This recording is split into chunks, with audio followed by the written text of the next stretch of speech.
श्री स्वामी समर्थ. स्वागत आहे तुमचं माझ्या यूट्यूब चॅनलवरती. आजचा दिवस तुम्हाला खूप छान सुखाचा समाधानाचा जाऊ देत हीच मी स्वामींच्या चरणी प्रार्थना करते आणि आजच्या व्हिडिओला सुरुवात करते. तर मैत्रिणींनो, 12 नोव्हेंबर 2023 उद्या आहे दिवाळीची अमावस्या. या दिवशी आपण लक्ष्मीपूजन देखील करत असतो. तर उद्याच्या दिवशी आपल्याला देवांना शाही स्नान कशा प्रकारे घालायचं आहे, मुख्य प्रवेशद्वाराबाहेर आपल्याला एक उपाय करायचा आहे. या उपायामध्ये आपल्याला 4 स्वस्तिक काढायचे आहेत. हे स्वस्तिक कुठे कुठे काढायचे आहेत, ज्यामुळे देवी लक्ष्मी आपल्या घराकडे आकर्षित होणार आहे.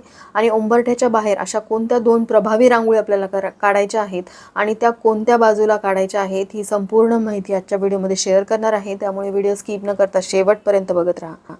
तर मैत्रिणींनो, वर्षभर आपण ज्या दिवसाची आतुरतेने वाट बघत असतो, अखेर तो दिवस आलेला आहे, दिवाळीचं लक्ष्मीपूजन. या दिवशी देवी लक्ष्मीचं आगमन आपल्या घरामध्ये होत असतं. म्हणूनच घराची साफसफाई करण्यापासून ते घराला आकर्षकरित्या सजवण्यापर्यंत आपण अनेक कामं केलेली आहेत. दिवाळीच्या लक्ष्मीपूजनाची अमावस्या जी आहे ती 12 महिन्यातल्या सर्व अमावस्यांमध्ये सगळ्यात मोठी अमावस्या मानली जाते. आणि त्याचबरोबर तितकेच प्रभावी उपाय देखील या दिवशी करायचे आहे, ज्यामुळे देवी लक्ष्मीचं आगमन आपल्या घरात होणार आहे. तर सगळ्यात पहिली जी गोष्ट, आपण घरामध्ये अभ्यंग स्नान करणार आहोत. आपल्या देवांना देखील आपल्याला शाही स्नान घालायचं आहे. त्यासाठी छानसं उटणं आपल्याला तयार करून घ्यायचं आहे. तसं तर शास्त्रोक्त पद्धतीने आपण पंचामृत वगैरे तयार करून देवांना साफ करत असतो. अमावस्येच्या दिवशी देखील आपल्याला देवांना साफ करायचं आहे. तर उद्याच्या दिवशी तुम्हाला पहाटे लवकर उठायचं आहे. त्यानंतर तुम्हाला तुमची अंघोळ करून सगळ्यात आधी देवपूजा करायची आहे. देवांना शाही स्नान घालूनच मग घरातील इतर कामांना आपल्याला सुरुवात करायची. नाहीतर बऱ्याचदा असं होतं की आपण आपल्या घरातली कामं करत राहतो आणि देवपूजेची वेळ निघून जाते आणि मग कधीतरी दुपारी 12 वाजता वगैरे आपण पूजा करतो. तर ही चूक तुम्ही अजिबात करू नका. उद्याच्या दिवशी सकाळी उठल्याबरोबर देवांना शाही स्नान घालायचं आहे. नरक चतुर्दशीच्या दिवशी पहिलं पाणी या दिवशी अभ्यंग स्नान केलं जातं. आपण घरातले सर्व सदस्य अभ्यंग स्नान करणार आहोत, पण त्यासोबतच आपल्या देव्हाऱ्यातील देवांना देखील आपल्याला आवर्जून अभ्यंग स्नान घालायचं आहे. या उठण्यामध्ये तुम्ही थोडंसं दही आणि हळदसुद्धा घालू शकता, ज्यामुळे देव शास्त्रोक्त पद्धतीने साफ होतील. देव दिवाळीच्या निमित्ताने उजळवले जातील आणि दिवाळीचं लक्ष्मीपूजन आहे. लक्ष्मीची सेवा उपासना तर आपण करणारच आहोत, पण आपल्या देव्हाऱ्यात असलेल्या देवांना आपल्याला विसरायचं नाही. त्यांना देखील नवीन कपडे, नवीन वस्त्र आपल्याला देवघरामध्ये अंथरायचं आहे. आपण स्वतः दिवाळीला नवीन कपडे घालतो, त्यामुळे आपल्याला सर्व काही देवच देत असतात. त्यामुळे या देवांचं आपल्याला विधिवत पंचोपचारे पूजन करायचं आहे. तर देवांना स्नान घालण्यासाठी थोडंसं गरम पाणी करून घ्यायचं आहे. त्या पाण्यामध्ये तुम्हाला गुलाबजलाचे थोडेसे थेंब टाकायचे आहेत. त्याचबरोबर तुम्ही अत्तर देखील टाकू शकता. थोड्या गुलाबाच्या पाकळ्या टाका आणि या पाण्याने तुम्हाला देवांना स्नान घालायचं आहे. सगळ्यात आधी आपल्याला उठण्याने देवांना साफ करून घ्यायचं आणि एकेका देवांना अशा प्रकारे तुम्हाला स्नान घालायचं आहे. यामुळे देवांची विशेष कृपा तुमच्यावरती राहते. अमावस्येच्या दिवशी देवांना साफ केल्यामुळे त्यांच्यावरती असलेली नकारात्मकता निघून जाते. आता बघा, प्रत्येक ठिकाणी नकारात्मकता आपल्या घरामध्ये साचलेली असते, धुळीच्या रूपामध्ये असते. त्याचबरोबर देवांवरती जो काळपटपणाचा थर साचलेला असतो तो देखील अशा उपायांमुळे निघून जातो आणि देव देखील आपले स्वच्छ लख्ख होतात आणि एक सकारात्मक ऊर्जा आपल्या घरामध्ये प्रवेश करते. आपल्याला देवपूजा तर ही करायचीच आहे. आता तुम्ही म्हणाल की ताई, दिवाळीच्या दिवशी किती कामं असतात, पण थोडासा वेळ तुम्हाला काढायचा आहे, कारण उठणं लावण्यासाठी 15 मिनिटाच्या वर लागणार नाहीत. आपल्या देव्हाऱ्यामध्ये फारसे देव नसावेत, मोजकेच पण ठराविक देवांना तुम्हाला स्नान घालायचं आहे. आणि हे स्नान घालत असताना मी ज्या सांगितलेल्या गोष्टी आहेत त्या तुम्हाला करायच्या आहेत. तर बघा, या आधीच्या व्हिडिओमध्ये देवांना आंघोळ कशी घालावी, आंघोळ घालण्याची योग्य पद्धत कोणती आहे याविषयीची माहिती मी तुमच्यासोबत शेअर केलेली आहे. आणि उद्याच्या दिवशी आपल्याला उठणं लावून देवांना आंघोळ घालायची आहे. तर बघा, एक ताम्हण घ्यायचं, ताम्हणावरती एक चौरंग ठेवायचा, जेणेकरून तुम्हाला प्रत्येक वेळी पाणी बदलण्याची गरज पडणार नाही. त्या चौरंगावरती एकेका देवांना ठेवायचं आणि अशा प्रकारे आपल्याला शाही स्नान घालायचं आहे. त्यानंतर देवांना कोरडं करून त्यांच्या त्यांच्या जागेवरती स्थापन करायचं आहे. आजच्या दिवशी देवांना नवीन अलंकार, नवीन वस्त्र घालायचे, पण त्याआधी त्यांना आपल्याला अत्तर लावायचं आहे. तर बघा, दिवाळीच्या नरक चतुर्दशीच्या दिवशी आपण अभ्यंग स्नान करून वर्षभर आपल्यावरती असलेली नकारात्मकता अभ्यंग स्नानाच्या निमित्ताने दूर करत असतो. तर देवांच्या मूर्तीवरती साचलेली सुद्धा धूळ असेल किंवा काळपटपणा असेल तर या अभ्यंग स्नानाने दूर होणार आहे. उद्याच्या दिवशी सुगंधित उठणे, त्याचबरोबर सुगंधित अत्तर लावून देवांची पंचोपचार पूजन करावे. तर बघा, देवी लक्ष्मीला सुगंध हा अतिशय प्रिय आहे. अगदी आपल्या घराच्या उंबरठ्यापासून आपल्याला सुरुवात करायची आहे. उंबरठ्यावरती देखील आपल्याला गुलाबजल, अत्तर शिंपडायचं आहे. तिथे देखील आपल्याला धूप दीप लावून घ्यायचं आहे. तर बघा, या आधीच्याही व्हिडिओमध्ये मी तुमच्यासोबत बऱ्याचदा शेअर केलेलं आहे की ब्रह्ममुहूर्तावरती आपल्या घरामध्ये परमेश्वराचा वास असतो.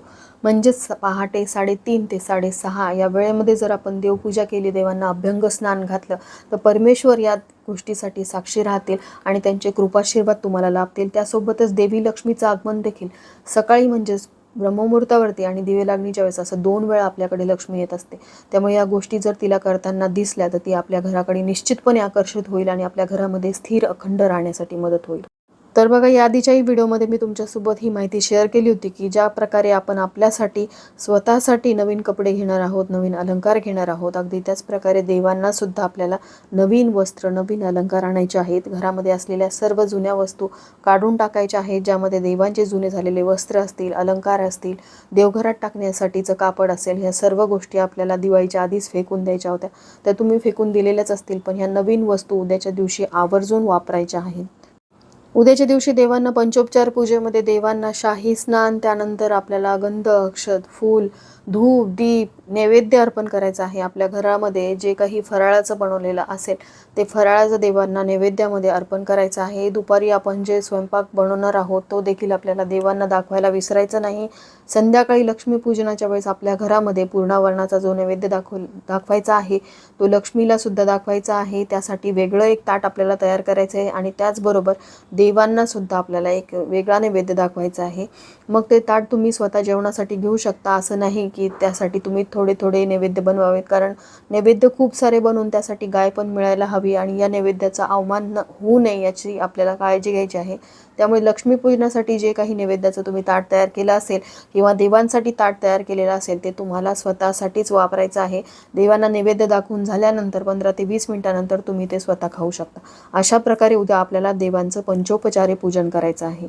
देवांचं पंचोपचार पूजन झाल्यानंतर मग आपल्याला तुळशीजवळ यायचं आहे. नित्यनेमाने या गोष्टी आपण रोजच करत असतो, जसं की देवाची पूजा असेल किंवा तुळशीचं पूजन असेल. पण उद्याच्या दिवशी म्हणजे दिवाळी लक्ष्मी पूजनाच्या दिवशी नरक चतुर्दशी देखील आहे. उद्याच्या दिवशी अभ्यंग स्नान केलं जातं, त्यामुळे या गोष्टी आपल्याला आवर्जून करायच्या आहेत. सांगितल्याप्रमाणे आपल्याला देवांना उटणं लावायचं. तुळशीला आपण उटणं लावू शकणार नाही तर तुळशी वृंदावनाला 2 बोट उटण्याचे लावायचे. त्यानंतर जे पाणी आपण तयार केले, ज्यामध्ये आपण गुलाबजल टाकलेलं आहे, ते पाणी तुळशीला अर्पण करायचं. तुमच्या तुळशी वृंदावनासमोरचं महादेवाचे पिंड असेल तर त्याला सुद्धा आपल्याला शाही स्नान घालायचं आहे. नंदी ठेवलेला असेल तर नंदीला देखील स्नान घालायचं. त्यांचं देखील पंचोपचारे पूजन करायचं आहे. असं केल्यामुळे आपल्या घरामध्ये सुख समृद्धी नांदेल. दिवाळीचे हे दिवस जे आहेत ते भरभराटीचे दिवस असतात. ह्या काही गोष्टी, ह्या काही उपाय आपल्या जीवनामध्ये खूप आनंद घेऊन येत असतात. त्यानंतरचा अतिशय प्रभावी उपाय जो आपल्याला मुख्य प्रवेशद्वारावरती करायचा आहे, हा उपाय आपण प्रत्येक अमावास्येला करतो, पण त्या व्यतिरिक्त आपल्याला अजून 3 स्वस्तिक काढायचे आहेत. ते कुठे काढायचे आहेत हे तुम्हाला बघायला मिळणार आहे, त्यामुळे पुढे व्हिडिओ बघत राहा. तर मुख्य प्रवेशद्वार उद्याच्या दिवशी स्वच्छ करून घ्यायचं. कुंकू आणि त्याच्यावरती आपल्याला स्वस्तिक आणि शुभलाभ काढायचा आहे. तुम्ही कितीही नवीन स्वस्तिक आणलेले असतील, विकतचे शुभलाभ आणलेले असतील, पण ज्यावेळेस तुम्ही कुंकवाने स्वस्तिक आणि शुभलाभ काढता त्यावेळेस देवी लक्ष्मी आपल्या घराकडे आकर्षित होत असते. आता त्यानंतरचं दुसरं स्वस्तिक जे आहे ते आपल्याला उंबरठ्यावरती काढायचं आहे. उंबरठ्याचं आपण पंचोपचारे पूजन करणार आहोत. उंबरठ्यावरती आपण हळदीचं लेपन करणार आहोत. हळदीचं लेपन केल्यानंतर आपल्याला कुंकवाने उंबरठ्यावरती स्वस्तिक काढायचं आहे आणि हे जे स्वस्तिक आहे हे नरसिंहाचं प्रतीक आहे. श्री नरसिंहांसाठी आपण हे स्वस्तिक समर्पित करणार आहोत. पहिलं जे स्वस्तिक आपण काढलेलं आहे ते श्री गणेशांसाठी, दुसरं स्वस्तिक जे आहे ते श्री नरसिंह भगवानांसाठी आणि त्यानंतरचे 2 स्वस्तिक आपल्याला काढायचे आहेत. तर ते कुठे काढायचे आहेत, तर ते आपल्या घराची मुख्य प्रवेशद्वाराच्या बाहेरची जी भिंत असते, दोन्ही साईडला जर 2 भिंत असतील तर तिथे तुम्हाला शुभ लाभ कुंकवाने लिहायचं आहे. शुभच्या खाली वेगळं स्वस्तिक काढायचं आहे आणि लाभच्या खाली वेगळं स्वस्तिक काढायचं आहे. कारण शुभ खाली काढलेलं स्वस्तिक हे देवी लक्ष्मीचं प्रतीक आहे आणि लाभच्या खाली काढलेलं स्वस्तिक हे देवी सरस्वतीचं प्रतीक आहे. त्यामुळे देवी लक्ष्मीच्या आगमनासोबतच आपल्या घरामध्ये देवी सरस्वतीचं सुद्धा आगमन व्हावं, देवी सरस्वतीने सुद्धा आपल्या घरामध्ये वास करावा, यासाठी आपल्याला दिवाळीच्या लक्ष्मीपूजनाच्या दिवशी तुम्हाला हे 2 स्वस्तिक काढायचे आहेत. तर इथे तुम्ही बघू शकता शुभच्या खाली जे मी स्वस्तिक काढलेलं आहे ते देवी लक्ष्मींसाठी आहे आणि लाभच्या खाली जे आपल्याला स्वस्तिक काढायचं आहे ते देवी सरस्वतीसाठी आहे. आता दोन्ही दरवाजाच्या दोन्ही बाजूला तुम्ही काढू शकता, पण माझं दार जे आहे त्याच्या साईडला भिंत नाही आहे, म्हणून मी याच भिंतीवरती दोन्ही पण म्हणजे शुभ आणि लाभ दोन्ही पण लिहिणार आहे. दोन्ही स्वस्तिक मी इथेच काढणार आहे. पण तुमच्या दरवाजाच्या दोन्ही बाजूला जर भिंती असतील तर एका भिंतीवरती तुम्हाला शुभ लिहायचं, त्याच्या खाली एक स्वस्तिक काढायचं. दुसऱ्या भिंतीवरती लाभ लिहायचं, त्याच्या खाली तुम्हाला स्वस्तिक काढायचं. हे जे दोन्ही स्वस्तिक आहेत ते देवी लक्ष्मी आणि देवी सरस्वतीचे प्रतीक आहेत. हे जे स्वस्तिक आपण काढलेलं आहे मुख्य प्रवेशद्वारावरती ते श्री गणेशांचं स्वस्तिक आहे. त्यानंतर उंबरठ्यावरती काढलेलं स्वस्तिक जे आहे ते श्री नरसिंहांचं प्रतीक आहे.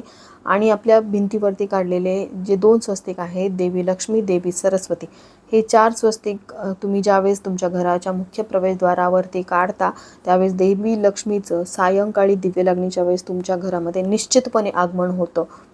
कारण स्वस्तिक हे शुभचिन्ह साक्षात श्रीहरी विष्णूंचं प्रतीक आहे. तर बघा 2 अतिशय प्रभावी रांगोळी उद्याच्या दिवशी आपल्याला आवर्जून काढायच्या आहेत. तसं तर दिवाळीच्या 5ही दिवशी तुम्ही ह्या रांगोळी काढू शकता, पण जर तुम्ही काढलेल्या नसतील तर उद्याच्या दिवशी आवर्जून काढा. उंबरठ्याच्या उजव्या बाजूला आणि उंबरठ्याच्या डाव्या बाजूला आपल्याला ह्या 2 रांगोळी काढायच्या. त्या रांगोळीचं नाव आहे लक्ष्मी पद्म आणि गायत्री पद्म. तर ह्या रांगोळीचे साचे पण अवेलेबल असतात. आता साचा तुमच्याकडे नसेल तर तुम्ही हाताने देखील ही रांगोळी काढू शकता. खूप साधी सोपी रांगोळी आहे. तर आपण ज्या वेळेस घरामध्ये प्रवेश करतो त्यावेळेस आपल्या उजव्या हाताला आपल्याला गायत्री पद्म काढायचं आहे आणि आपल्या डाव्या हाताला आपल्याला लक्ष्मी पद्म काढायचे. आणि त्यासमोर आपल्याला गोपद्म काढायला विसरायचं नाही. गोपद्म हे देवी लक्ष्मीचे अतिशय प्रिय रांगोळी आहे. या 3ही रांगोळी तुम्ही उद्याच्या दिवशी काढायच्या आहेत, ज्यामध्ये गायत्री पद्म, लक्ष्मी पद्म आणि गोपद्म ही रांगोळी तुमच्या घराच्या मुख्य प्रवेशद्वाराबाहेर असायलाच हवी. लक्ष्मीपूजनाच्या वेळेस तुम्हाला तुळस जर तुमची घराच्या अंगणामध्ये ठेवलेली असेल तर तुळशीपासून ते घराच्या उंबरठ्यापर्यंत तुम्हाला गोपद्म काढत आणायचे आहेत. कुंकवानी तुम्हाला पावलं काढायची आहेत. लक्ष्मीपूजनापर्यंत ती पावलं तुम्हाला न्यायची आहेत. अशा प्रकारे देवी लक्ष्मी आपल्या घरामध्ये स्थिर अखंड राहण्यासाठी मदत होते.